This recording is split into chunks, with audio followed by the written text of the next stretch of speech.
Hello mga pangyaw. Wala yung mga employer ko ngayon dito sa bahay. So nakikibalita ako sa mga kapatid ko kung kamusta na sila. Kasi ngayon lang, nabasa ko tong balita na from Department of Health na may 77 new cases dyan sa Pilipinas. So as of today, dahil sa 77 na new cases, meron ng 307 dyan sa Pilipinas. Dami na nun. So ang bilis, mas marami na siya kaysa sa Hong Kong. Pero may naka-recover ng 13 at may death ng 19. Gusto ko lang i-share, no, kasi nanonood yung mga kapatid ko. Kasi sabi ko, umalis yung mga employer ko. Nagtaka sila bakit nakakalabas daw. Sabi ko, hindi na lockdown dito sa Hong Kong. Pero, I'm not sure with that word, Hindi ako sure dun sa word na lockdown. Kasi personally, hindi ko siya na-feel. Dahil everyday, since parang gano'n na nga everyday na rin kasi nandun yung nagmamarket pa rin ako. And then, nagka-car wash pa ako. Tuloy-tuloy pa rin yung trabaho ko, syempre. Pero yung mga school, nag-close na. And then, yung ibang trabaho ata, kasi hindi ko rin maramdaman yun. Kasi yung employer kong lalaki, lagi pa rin siyang lumalabas. Kahit Sunday, may trabaho talaga siya. Tapos kami ni Calvin, nandito lang sa bahay. Pero yung mami niya, lumalabas din and then bumabalik. Minsan may kasama pang bisita. Pero yun nga, nabasa ko sa balita na close yung border. Hindi totally, pero close yung mga border from China, mainland China. Pero kung may rules na yung tulad sa Macau, actually yung friend ko sa China, isang beses lang daw sa isang linggo dapat lumabas para mag-grocery. Kasi huli ng pulis kapag lumabas. Pero dito sa Hong Kong, hindi ko naramdaman yun, no? Kasi katulad nga ng sabi ko, lagi ako lumalabas.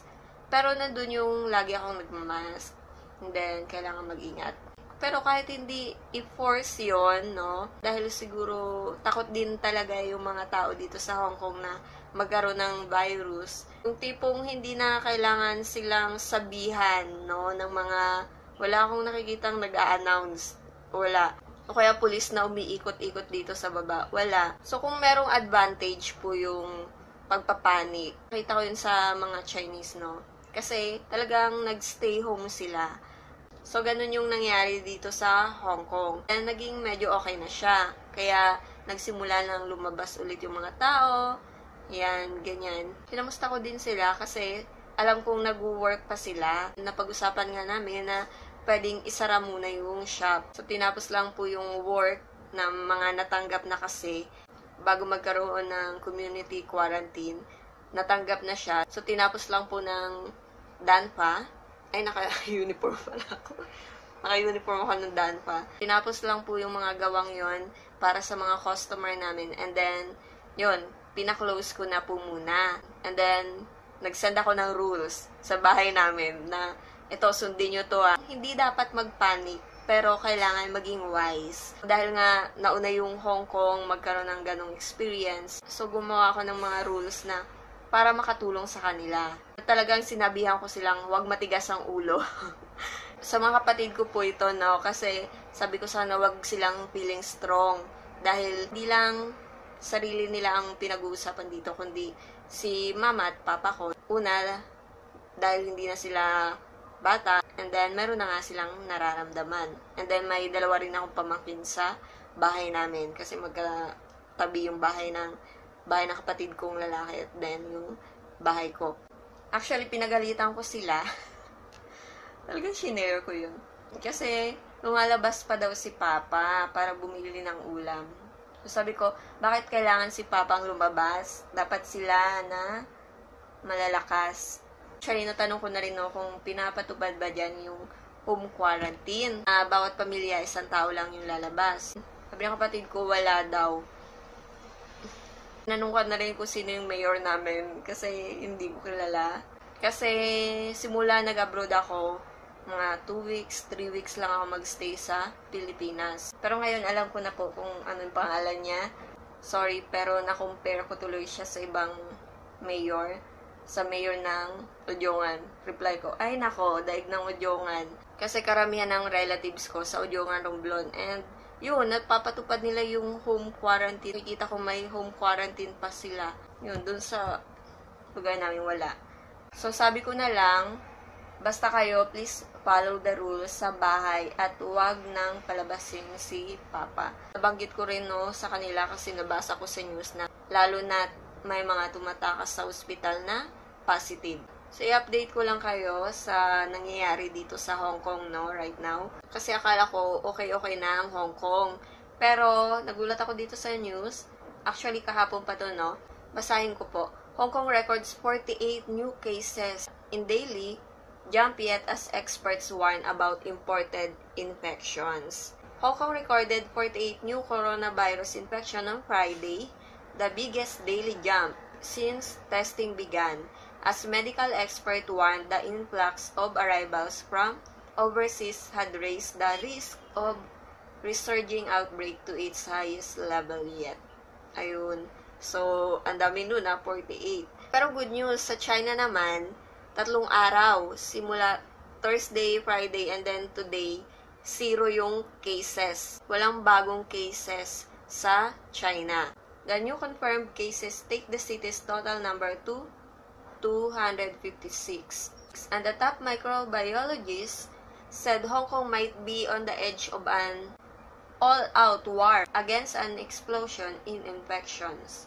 The Center for Health Protection said 36 of the latest round of infected people aged between 4 and 69.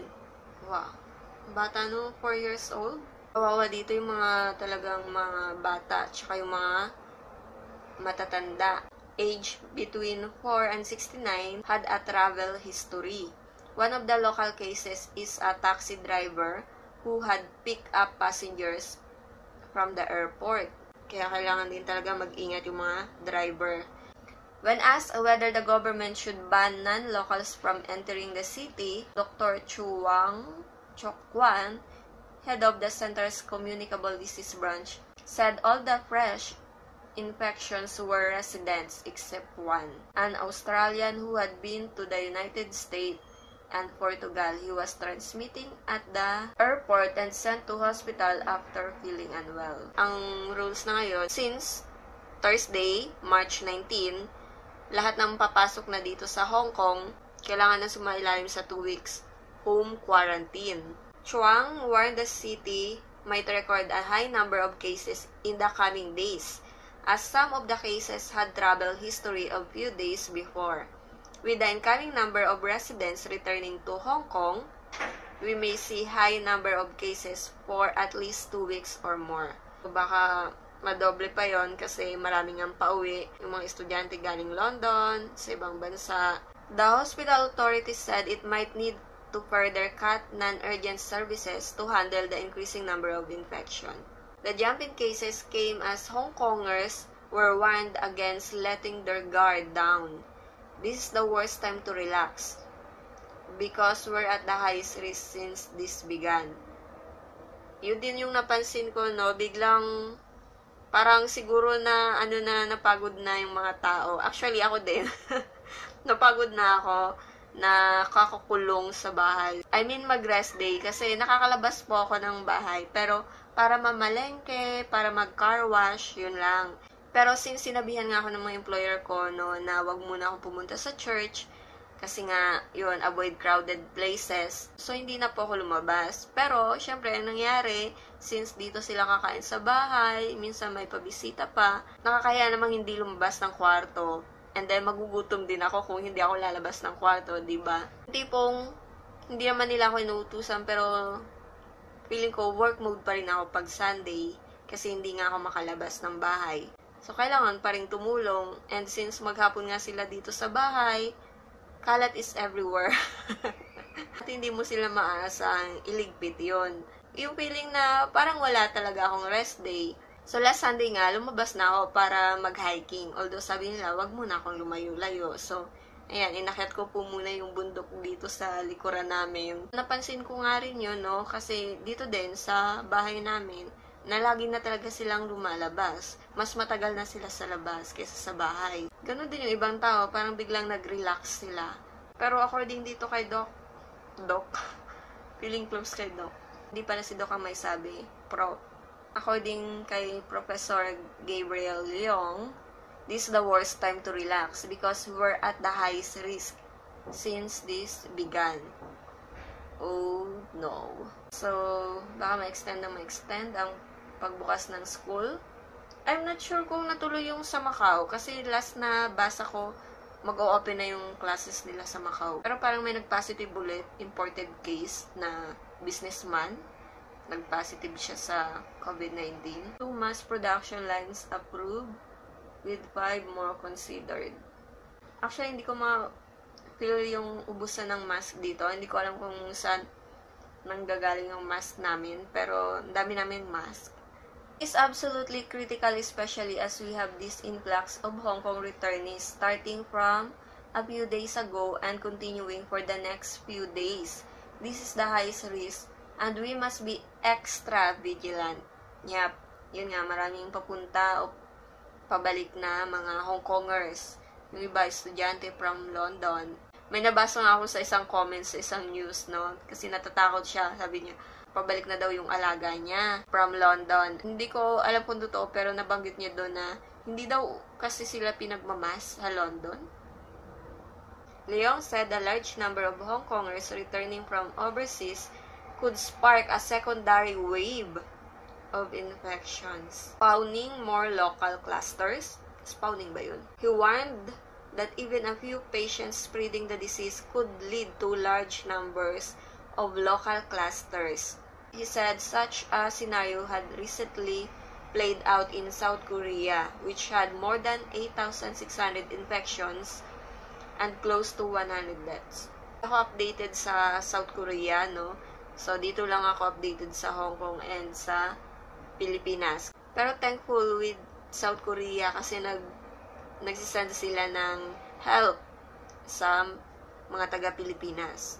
Leong appealed to arriving passengers to be truthful with local authorities about their health status. Yeah, una, para di naman yan sa inyo, and then, syempre, yung pupuntahan yung bahay, di ba? Parang maintindihan naman ng mga taga-Hong Kong yung sinasabi ko. Yeah, since nga, nag-start na yung 2 weeks home quarantine ng mga pumupunta dito sa Hong Kong, merong nilagay sa kanila. May nilagay sa kanilang electronic wristband na connected sa smartphone app para ma-monitor yung mga activities nila. Nalalaman din doon kung lalabas nga sila ng bahay, ganyan. Hindi dapat. Okay, hindi dapat sila lumabas. And may kaparusahan yun. Kaparusahan talaga. Siyempre, may punishment yon para sumunod, no? Yung mga tao. Lalo ng ibang feeling healthy, feeling strong, akala nila wala silang virus, and then lalabas-labas, ganyan. Hindi dapat ganun kasi hindi ko alam kung meron na rin sa Pilipinas, pero dito kasi sa Hong Kong, I'm super aware, no, na may mga cases po dito na wala talaga makitang sintomas sa kanila. Pero pag tinest po, positive po sila sa COVID-19.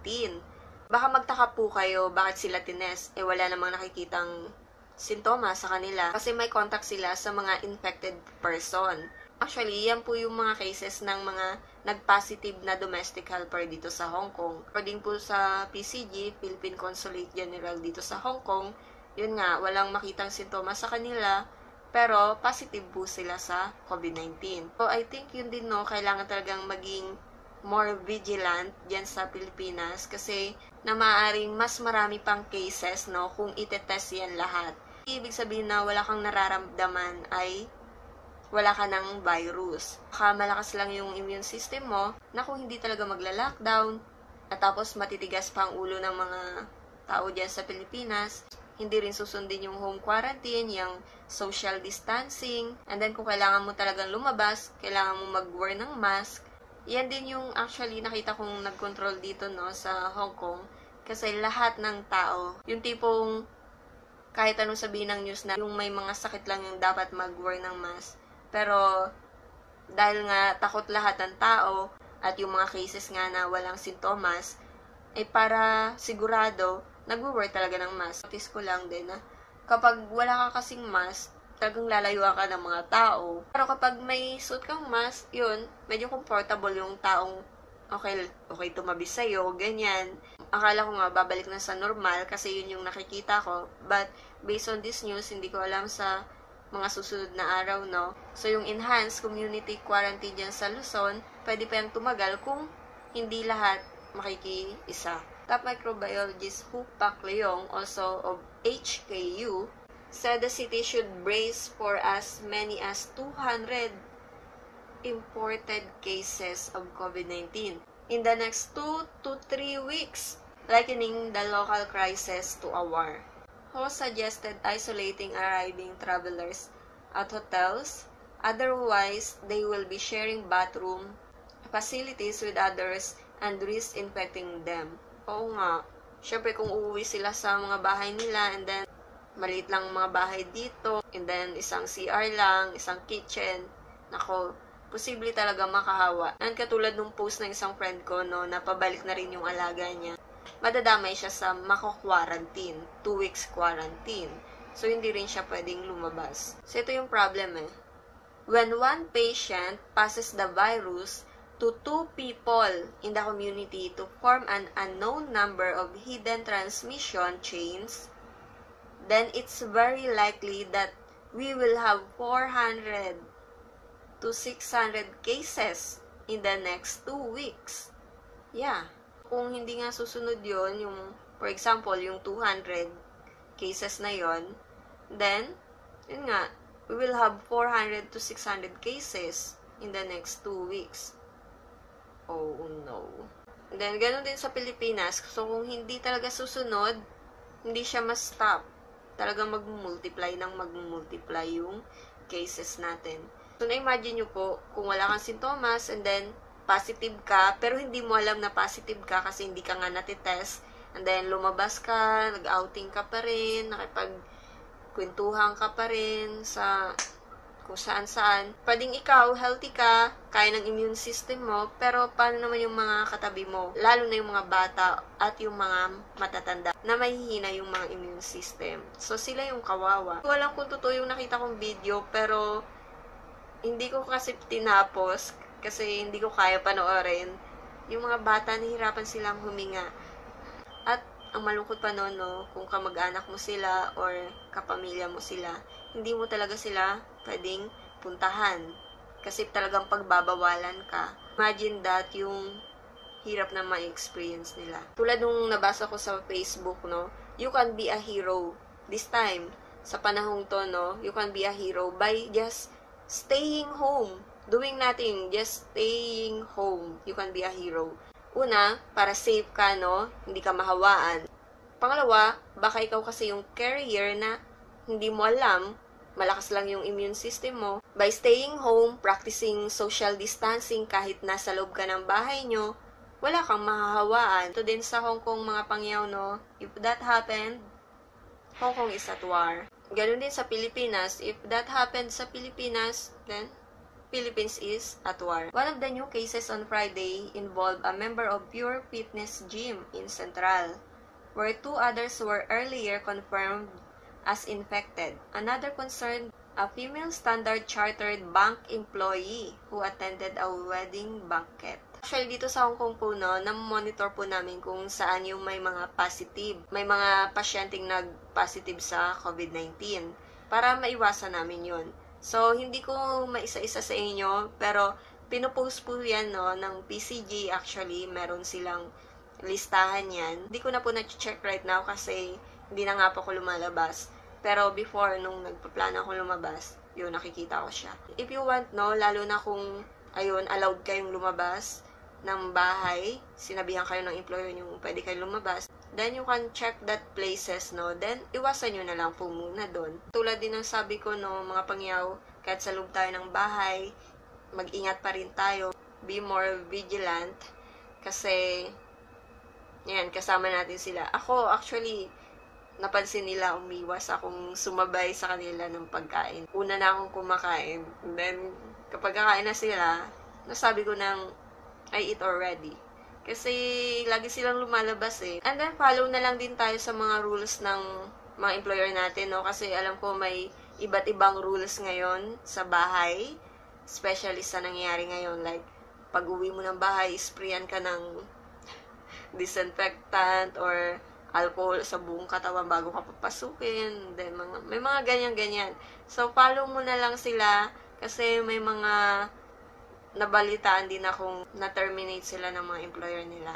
kailangan natin ng trabaho, especially right now, no? Sa panahon ngayon, no, na appreciate ko lalo yung trabaho ko kasi may virus o wala, tuloy-tuloy pa rin yung trabaho natin, na doble nga lang yung gawain, diba? Pero, kailangan unawain na lang natin yun. Pero, tuloy-tuloy pa rin yung sweldo. Alam natin, maraming affected ngayon, especially sa Pilipinas, no, na, yan, isa nga yan sa complaint nila, kaya gusto nilang lumabas. Wala daw pera kapag nag-stay at home. Pero diyan naman lumabas yung mga mayayaman. Mga mayayaman talaga yun. No? Hindi lang yung may-ari ng mga malalaking kumpanya, pati yung mga simpleng tao lang din, di ba? At wag mong isipin wala kami tutulong. Okay? Sabi ko sa kapatid ko, no, baka nag-aantay pang may mag-positive bago gumawa ng aksyon. Pero wag na nating antayin yon, lalo na merong case na walang sintomas. Sa nakikita ko, marami naman, no, hindi lang naman si Mayor Vico. Kasi panay si baby ko. Hindi, panay si Mayor Vico kasi yung nakikita ko sa newsfeed ko. Akala ko nga mapapanaginipan ko na siya kagabi. Pero lang naman din siya. May mga probinsya din ako, no, yan, na nakikita na wow, ang gagaling. Galing ng mga mayor nila. At kung hindi naman po ganun yung mayor nyo, katulad sa amin, sabi ko na lang sa mga kapatid ko, ako na talaga yung nag-set ng rules na ganitong gawin nyo sa bahay. Para din naman sa kanila yon, especially para kay mama at papa, diba? And then sa dalawa kong pamangkin na mga bata pa, 3 years old and 5 years old. So ako na po yung nag-set ng rules sa kanila. And I'm praying na ginagawa talaga nila yon, sinusunod nila. Sabi ko nga sa kanila, kung mahal nyo talaga si mama at papa, please, huwag matigas ang ulo. Gawin nyo yan. Gusto nyo bang malaman yung rules ko? Hindi, kasi ginawa ko yung rules na yon sa pagkakakilala ko sa kanila. Kahapon lang kasi sila nagsara ng shop. Na pag-uwi nila ng bahay, ayan, huwag muna silang hug or kiss sa mga bata o kaya kay mama at papa. Hindi, magpalit agad ng damit, maghugas ng kamay. Pero kilala ko kasi sila kasi sa trabaho nila, lagi nilang yung kamay nila. So, alam kong hindi sila maghuhugas ng kamay.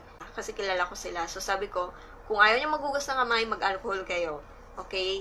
Basta huwag kayong lalapit kay mama at papa. Then, mag-gargle, no, ng water, warm water with salt. Yun. So, ginagawa ko din yun dito sa Hong Kong. And then, mag-change ng mga pagkain. Kailangan healthier na. Sinabihan ko yung mga kapatid ko, since nasa bahay na sila lahat, no, na magluto ng malunggay kasi may malunggay kaming puno sa labas. So, magmalunggay. Kung kailangan everyday din, magmalunggay everyday.